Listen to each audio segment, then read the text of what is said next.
Hello friends, welcome back to our YouTube channel personal tax. तो आज की video में हम डिस्कस करेंगे कि स्टॉक मार्केट आज क्यों क्रैश हुआ और क्या कैसे स्टॉक मार्केट कल रिएक्ट करेगा। और उस स्टॉक मार्केट के रिएक्शन पर आपको कैसे बिहेव करना है, आपको कैसे क्या करना है अपने इन्वेस्टमेंट्स को लेकर के, जिससे कि आपके इन्वेस्टमेंट सेफ रहें। तो चलिए वीडियो को शुरू करते हैं, समझते हैं। तो सबसे पहले समझते हैं स्टॉक मार्केट आज क्यों क्रैश हुआ। तो स्टॉक मार्केट के क्रैश होने के मल्टीपल रीजंस हैं। सबसे पहले weak corporate quarterly earnings. Investors ने अपनी मेजर कंपनीज के शेयर्स बेचे क्योंकि जो उनकी क्वार्टरली अर्निंग्स थी वो अच्छी नहीं आई, रिजल्ट्स अच्छे नहीं आए। दूसरा, ग्लोबल ट्रेड वॉर चल रही है, जियोपॉलिटिकल टेंशन चल रही है। जैसे कि ट्रंप ने टैरिफ इम्पोज कर दिया अलग अलग कंट्रीज के ऊपर। ट्रंप ग्रीनलैंड को एक्वायर करना चाहता है। रशिया और ट्रंप का एक तरीके से एक वॉर होने की तैयारी हो रही है। तो इस तरह की चीज़ों से स्टॉक मार्केट इम्पैक्ट हुआ। फॉरेन इंस्टीट्यूशनल सेलिंग हुई। एफएफआई ने अपने शेयर्स बेचे जिसकी वजह से प्राइजेस गिरे। सेक्टोरल वीकनेसेस आई आईटी हैवी वेट्स में की कंट्रीब्यूटर है ये इंडेक्स को गिराने के लिए। साथ ही साथ technical selling and safe haven shift ने स्टॉक मार्केट के क्रैश में कंट्रीब्यूट किया।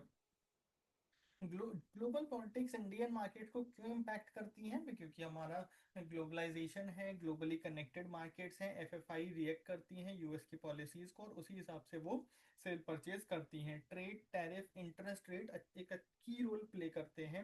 अभी हाल ही में संडे को यूएस में भी ये बोला गया था कि भाई एक रिसेशन आने वाला है जिसके लिए तैयारी करनी चाहिए। इसका इफेक्ट इंडियन स्टॉक मार्केट पर लास्ट 2 दिन में देखा गया। 19 जनवरी और 20 जनवरी को एफआईआई सेलिंग प्रेशर में रहे। रुपी की वॉलेटिलिटी बढ़ती जा रही है जिसका इम्पैक्ट आ रहा है एक्सपोर्ट ओरिएंटेड सेक्टर्स पर। मार्केट आउटलुक क्या है 21 जनवरी 2026 के लिए? तो continued cautious to negative start likely, यानी कि बोल रहे हैं कि भाई 19-20 जनवरी को मार्केट गिर गया है, शार्प डिक्लाइन हुआ है, तो बियरिश मोड खत्म हो सकता है।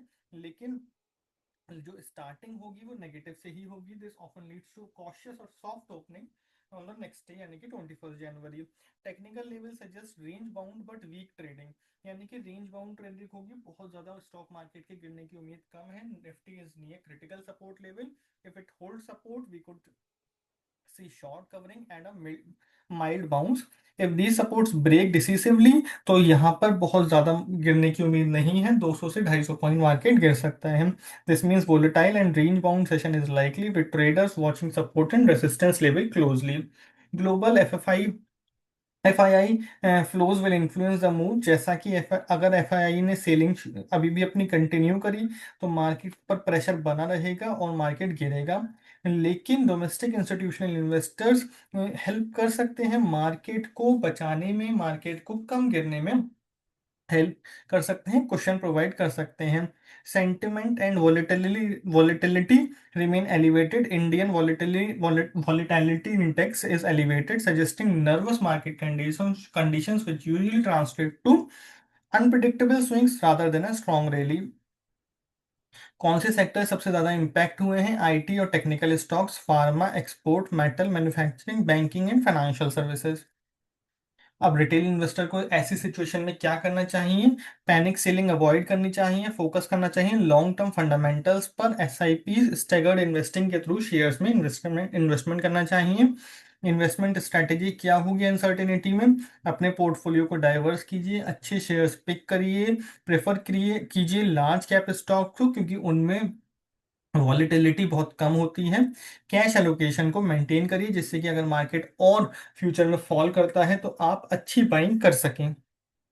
की टेकअवेज क्या है? वॉलीटिलिटी में continue in short run, discipline investing is the key. Please subscribe to the YouTube channel @personal tax to get notified on the content on personal tax and personal finance. Thank you very much.